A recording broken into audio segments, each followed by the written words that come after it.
Welcome back to Yoshi Entertainment, everybody. So unfortunately, it went very viral that a young man by the name of Caleb Wilson from Louisiana was deleted during a hazing ritual that was being held for the Omega Psi Phi fraternity chapter at Southern University. Y'all, this young man had a lot going for him. He was only 20 years old. He was very smart. Allegedly, he was in engineering. He was in the band. He was a well-mannered young man. They spoke of him as a very well-mannered individual who was raised in a two-parent household. Once again, we're going to call this situation for what it is. It was a deletion. This young man's life was taken from him so early over something so senseless. Now, allegedly, this young man pledged or was trying to pledge Omega Psi Phi because his father was once in the fraternity. He wanted to be a part of a brotherhood. I'm assuming that's why most people become a part of these fraternities, not knowing the horrors that they will be subjected to once they decide to do these things. Now, allegedly, the original story, which has been exposed at this point as a lie, was them saying the young men who were responsible for this, they claim they were at a park somewhere, I'm assuming in the area, that they were all lined up and he just collapsed out of the blue. Like I said, that has been exposed at this point to be a lie. Allegedly, they were somewhere off campus in something like an abandoned warehouse where he was punched in the chest. Y'all know I have to say allegedly. It was 9 of them all lined up to take punches, allegedly, one by one. And when they got to Caleb, allegedly, whenever they punched him in the chest, he went into having a seizure and he collapsed on the floor. He was taken to a hospital, but unfortunately later on he was pronounced deceased. Allegedly, the people who were involved, the parties who are guilty here, met up after the fact to basically discuss what story they were going to all fabricate or come up with so that they could lie to the authorities, and I'm assuming his family as well, which is really, really messed up when you think about it, because imagine these young men being responsible for this and then going to his mother, his father, and saying, "Oh, your baby boy, he collapsed. We don't know what happened to him. We were doing fraternity things. We can't tell because, it's always hush, hush. We can't tell, but he just collapsed. We don't know what happened." Only for them to find out they were directly responsible for what happened to him. His family made a statement, and I quote, "Caleb was a bright and talented young man with a promising future ahead of him. His passion for life, his dedication to his studies, and his love for music and the Southern University Human Jukebox Marching Band were just a few of the many qualities that made him an extraordinary person." This is whose life those young men took away over senselessness. The university came out and made a statement giving condolences to his family, saying that they will help conduct an investigation, that they condemn, and that it is against the rules, a direct violation of the rules, to be hazing people within these fraternities and sororities. But of course, we all know something being against the rules or even illegal hasn't stopped anybody from ever doing something that they wanted to do just because they wanted to do it and they were malicious enough to do it. They also said, and I quote, "The university has implemented a ban on membership intake for all student organizations that remains in effect until further notice," end quote. And I am in agreement with that, because what you don't need is another situation like this on your hands. And another situation like this on your hands right after it has already happened, and you could have took action to prevent it from happening again. Now, allegedly, it just came out in the media and in the news that, and I quote, "Caleb McCrae, a graduate of Southern University and a member of Omega Psi Phi, was arrested in connection with the deceasement of Wilson just last month on the 27th, end quote. Now, allegedly, they may be charging him, I said allegedly, with criminal hazing and man deletion, so to speak. Y'all know what I'm trying to say, which I certainly think he needs to be charged with both of them. And they also need to go and collect and round up the other ones responsible, because I know he didn't do this by himself. All the other individuals who had all those young men in there in that warehouse, punching them in the chest, which is assault, physical assault, by the way, for anybody who doesn't know. They all need to be rounded up and put in prison for what they've done. Some people feel like those young men were punched more than one time. Remember, I said they were lined up and they were taking punches to the chest, that it was more than once.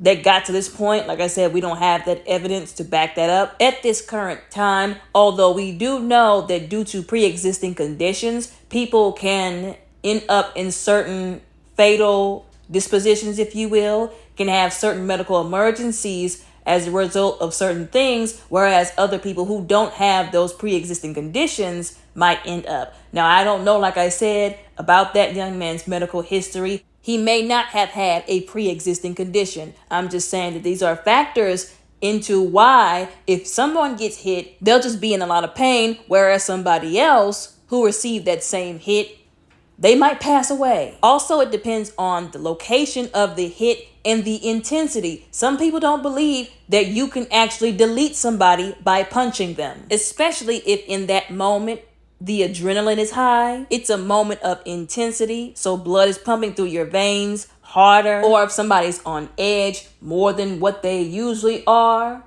or God forbid, the person who's doing the hazing or the physical assault, let's just call it what it is on substances, that just makes the situation even worse. This has kicked up some conversations in the Black community concerning relationships and social interactions between people on college campuses and in real life in the community. Some people were saying they felt like these men were jealous of this young man. Again, he had both parents that he was raised by. He had a father that was present, a father who was allegedly in the fraternity.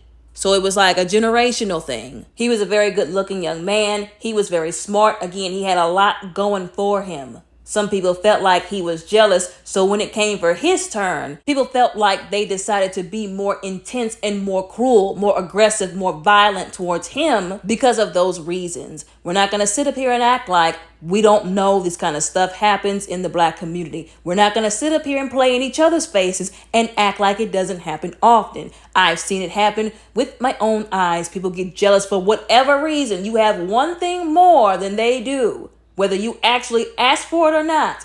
And they will use that as an excuse to hate on you or be jealous. And sometimes it's not even what you have that they don't have. Some of these people out here, they have squandered opportunities. They have squandered their privileges. You could very well be going through the same thing they're going through. That's how it is sometimes, unfortunately. Even sometimes people who are going through less than what you're going through, but you chose to actually do something with your life, to not let your trauma be a crutch or an excuse and justification for why you act crazy or don't do right.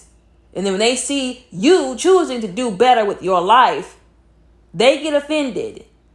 They don't get convicted to do better. They get offended. How dare you? You're showing me that I could have done better and I chose not to, whereas you did, even though I didn't have an excuse. So now they want to be jealous again and hateful.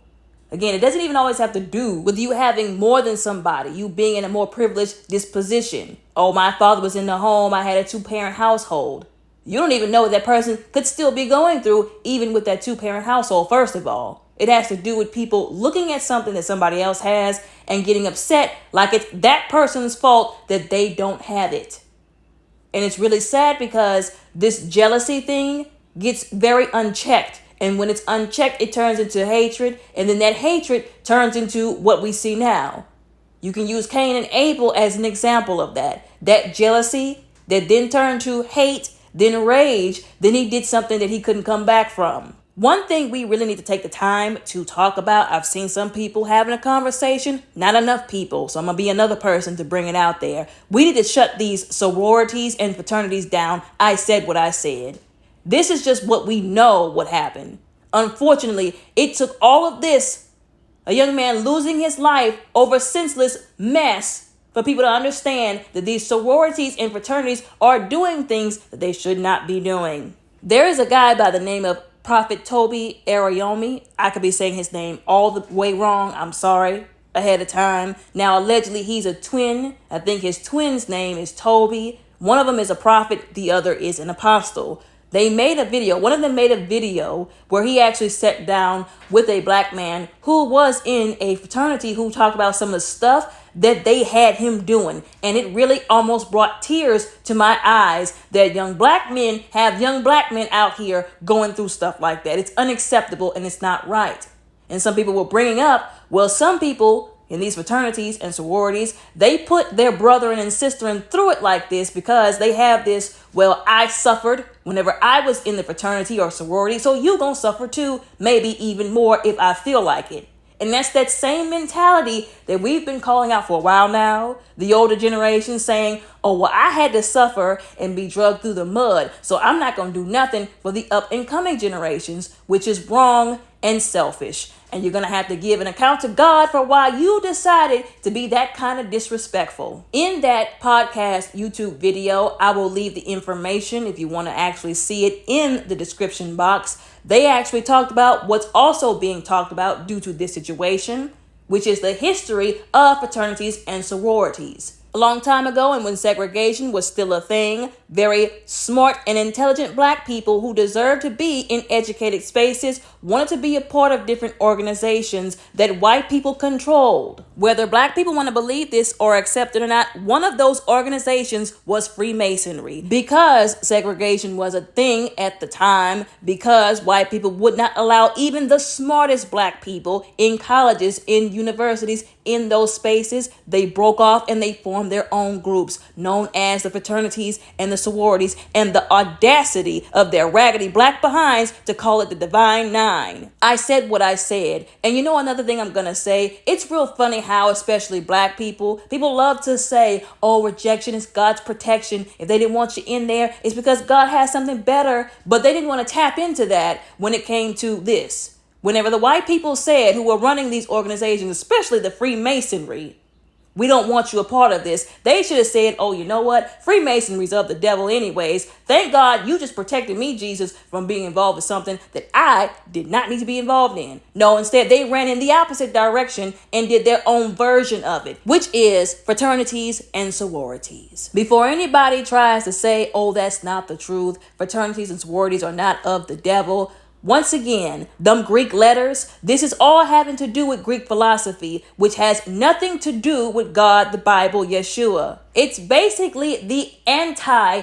of the Bible, God, and Yeshua when you really think about it. It's the flipped version of all of it. The Bible tells us in a summarized version of the scripture, which is Isaiah 64:6, that even when we do our absolute best to do good, to be righteous, we're still going to fall short. We are still human. We still mess up. God gives us grace. Let's not abuse his grace, of course. The gift of his grace, his mercy, his love, his salvation. We have those if we choose to accept them, if we choose to accept him. We have these privileges because God sent his son to die on the cross for our sins. Now we maintain that salvation by renewing our minds, by doing what he told us to do, by reading our Bible, by living the way he wants us to live. We have to maintain that salvation. Again, we don't take advantage of his mercy, and we're thankful and we show our gratefulness for his grace towards us too. Some of you may have heard people talk about a works-based salvation. That's not how this works when it comes to God. There is no works worthy of the salvation. Again, it's given to you as a gift if you choose to accept it and accept him, and then you choose to maintain it.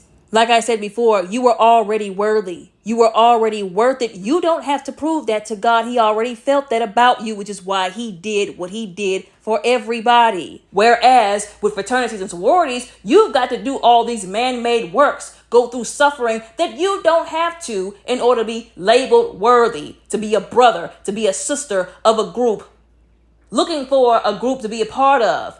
They're taking advantage of young black men and women and other people, make no mistake, because, they got white people and Asian people and Mexican people that join fraternities and sororities too. They're taking advantage of these young people. Again, making it seem like, oh, you want to be a part of a group. You've got to do something to be worthy of brotherhood, of sisterhood. The devil's a good liar and a deceiver too. Also, the fact that they do their dirt in hiding and in secret, once again, it's a big hush hush. It reminds me of how the devil will have people out here stuck in habitual things that they should not be, simply because they are too afraid to confide in somebody. They don't want to talk to God about it. They don't want to have an accountability partner, so to speak. Like I said, the whole hush hush, they commit rituals. They do rituals. That should have been the red flag right there. And again, them putting these young people through brutal suffering and torture. I've told y'all before, and there have been multiple documentaries made about this happening. I remember seeing one, I can't remember what network it's on, but I remember seeing one with the sorority. And there was a young lady, she was so brainwashed. Again, people want to say that, oh, the church is a cult or Christianity is a cult, which it's not. Oh, but you going down there and letting them bend you over and hit you until you're blue and bloody is not a cult. They had this young woman so brainwashed that she was happy that they beat her until she had to go to the hospital. She showed her father her basically almost raw butt, and he cried. He cried over what they did to her. As I've said before, I'm getting off of the rant, off of the tangent, if you will, because I really want to go off, but I'm not going to. I've said before, this bin needed to be over with. They've been needed to shut these things down because it's not right what they're doing and it's ungodly. And I don't care what alumni from whatever sorority or fraternity comes out and publicly says, oh, we denounce these actions. These are not us. I don't care. And you saying it's not you? Yes, it is. Yes, it is. They've been doing stuff like this. They just never got caught and it just never got this bad before. Well, there have been some situations, but it never went this viral. Remember, we live in the world, in the society, in the current age of technology and things going viral. There's a lot of cons to it, although I thank God for the pros, one of which is us being able to use social media and the virality of these stories to protest, to call things out, to bring things to people's attention, to talk about stuff that needs to be talked about, that needs to be called out. I want to drive home one more point. I believe it was last year, if I'm not mistaken, or some years ago when I made a video talking about how a lot of our black figures, because we just came out of Black History Month, a lot of our famous black figures in black history are rooted in Freemasonry. Nothing ever goes good, whether y'all really want to believe that, whenever we make that our decision. Look at all of the carnage, the chaos, and the unfortunate things that happen when we root our identity, our movements, whatever we're doing, our brotherhood, our sisterhood, our social lives, our interactions, our relationships, in anything that is ungodly. That needs to change, and it needs to change today. Now, as I said before, I don't know what his parents are going to do other than, of course, sue the school probably. But if it was my son, I would be running for legislation to get every sorority and fraternity in America shut down. If it was my son, I said what I said. Now, y'all let me know what y'all thinking, how y'all feel about all of this down in the comments below respectfully. Don't forget to like and subscribe. Y'all all have a very blessed, beautiful, and safe day.